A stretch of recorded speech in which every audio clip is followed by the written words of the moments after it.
Every day, something dramatic happens in the Caribbean that affects our lives. We'll give you the details. We'll give you the facts on Caribbean Perspective with Eddie Frederick. Host Eddie Frederick.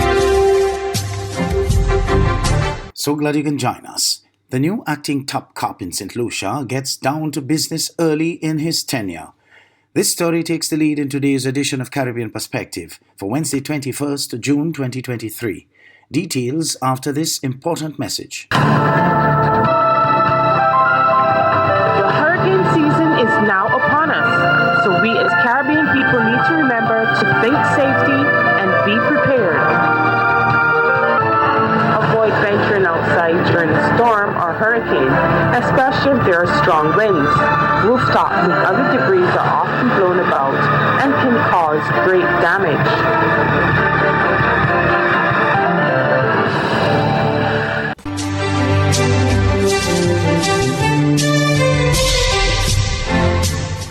Welcome back.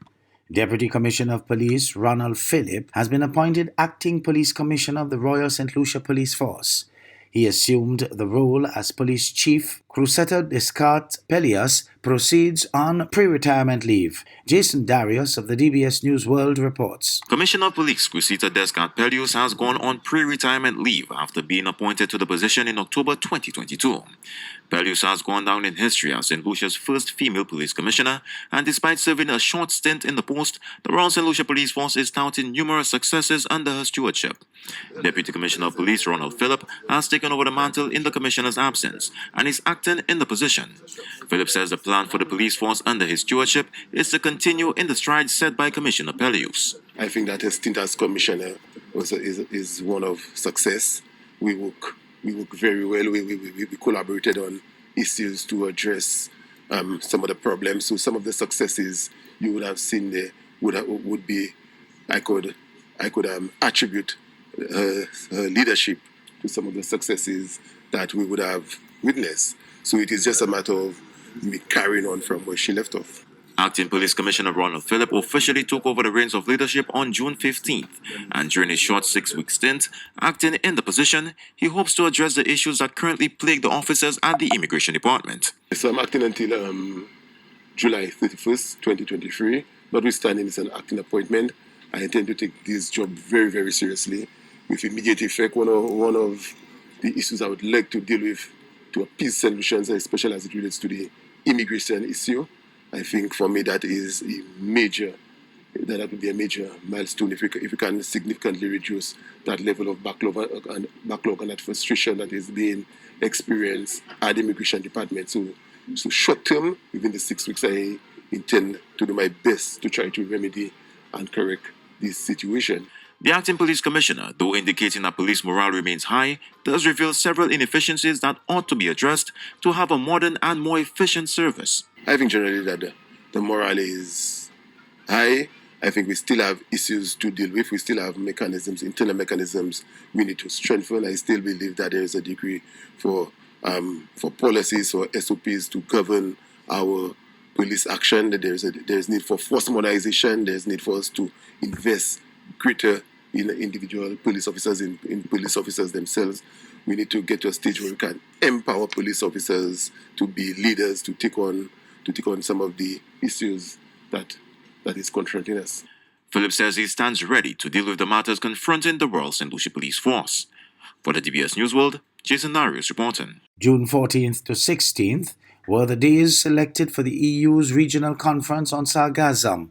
The Dominican Republic hosted the conference for leaders across the Caribbean to discuss the challenges faced by regional countries. The European Union Conference on Sargassum was held in the Dominican Republic over 2 days. Minister with responsibility for the environment and climate change, Matthew Samuda, was one of the main speakers who highlighted Jamaica's response to the ongoing issue. Samuda indicated that it has been costly to implement the proper infrastructure to deal with sargassum in Jamaican waters. In the northeastern part of the island, and certainly in the south central part of the island where we have been affected the worst, the cost has been significant. We have not engaged in large-scale harvesting because admittedly, where the sargassum bloom has been worse, it's not in the areas that we have high concentrations of tourism. Where we've had the greatest impact has actually been within our fisheries sector. Senator Sunuda says the government continuously explored ways in which fishers can be assisted in the areas where fishing has been affected. He notes due to the shift in climate change, Jamaica will experience the challenges faced by eastern islands. However, as we look ahead with warming ocean temperatures and with the predictions with the particular currents, we expect to experience quite a bit of what our neighbors have experienced over the past few years, over the coming 2 to 3 years. So we're here to listen. We have developed our guidelines through our National Environment and Planning Agency in terms of extraction. We are looking at the commercial scale opportunities that will facilitate the value to allow us to create the economic ability to remove sargassum. He adds that in order to better gauge the issues, coordination is key. But the real opportunity is really going to come from our coordination on early warning systems, coordination on data systems. So we're very proud of the work that Mexico is doing and would love to coordinate more in terms of that data sharing and using their platform. But it's going to take a lot of effort to create that integrated management system for data sharing and for opportunity sharing. Javin McLean, CVM Live.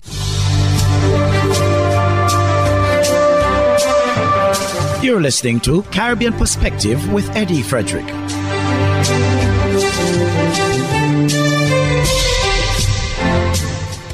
The recent arrival of Anjay Banga, the newly appointed president of the World Bank Group, on his inaugural visit to Jamaica has sparked curiosity among observers. Joel Crossgill of CVM Live reports. The latest trove of demographic and migrational data provided by the World Bank relating to Jamaica suggests that the island's population age profile and attendant responses are deserving of more widespread appreciation of their implications and potential knock-on effects. Jamaica is interesting because you have a big demographic transition already going on.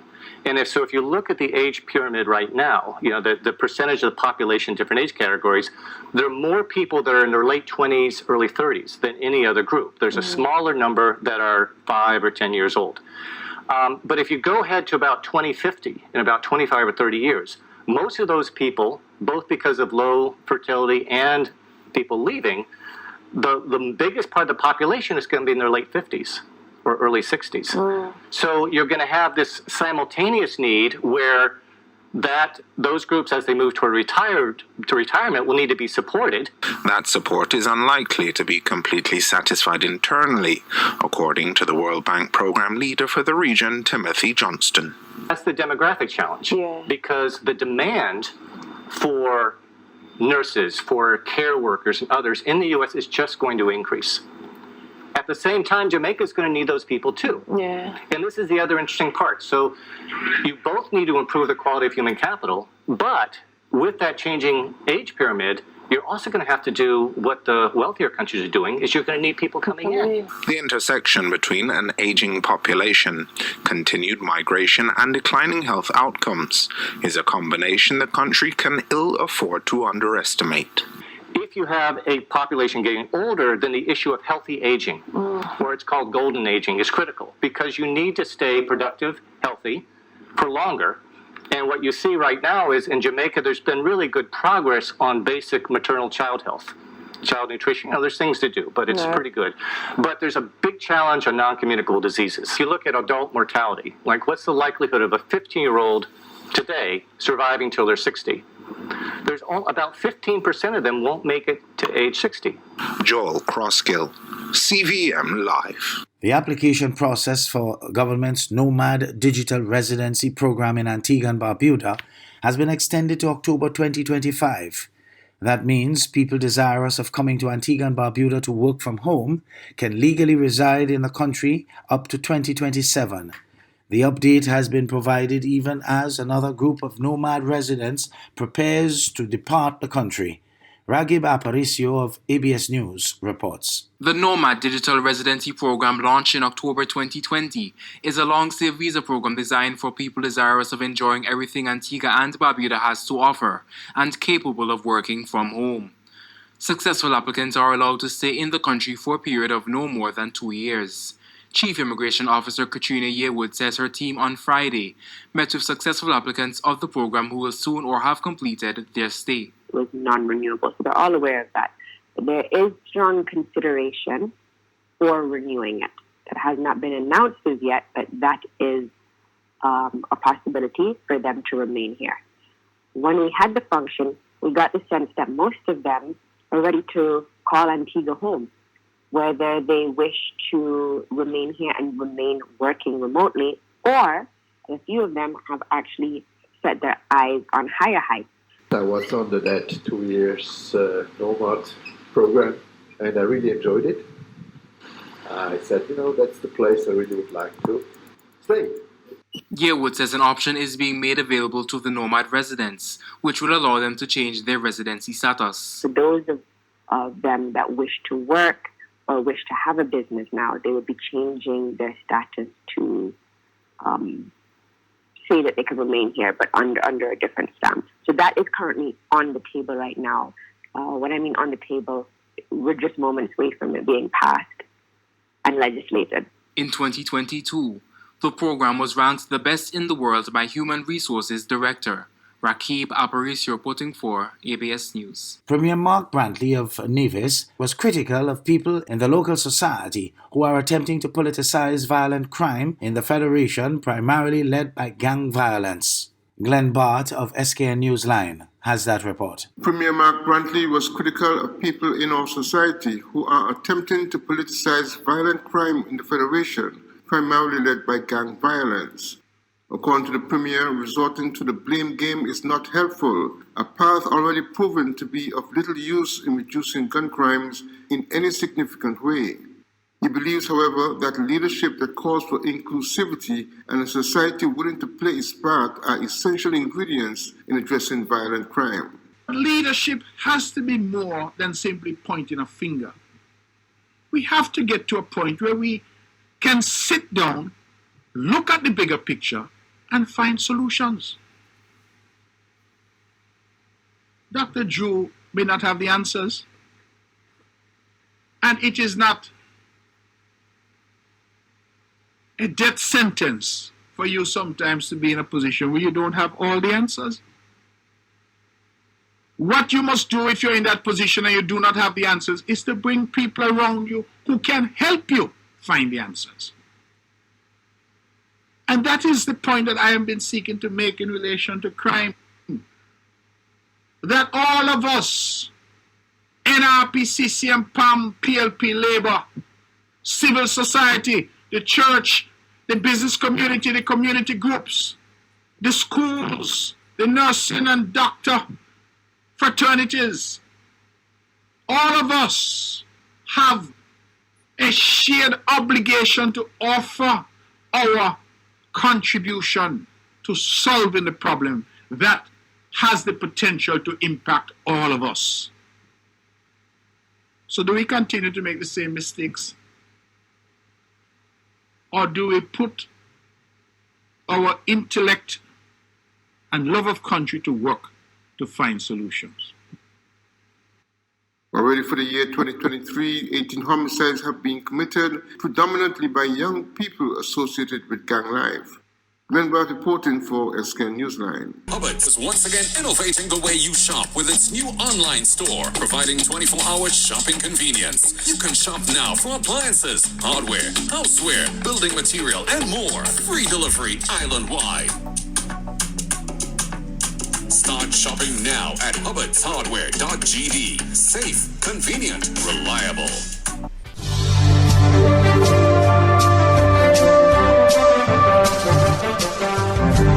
I am Eddie Frederick. This has been Caribbean Perspective, a whole new approach to highlighting developments in the Caribbean. In the meantime, please continue to log on to CaribbeanPerspective.com for more daily news and more.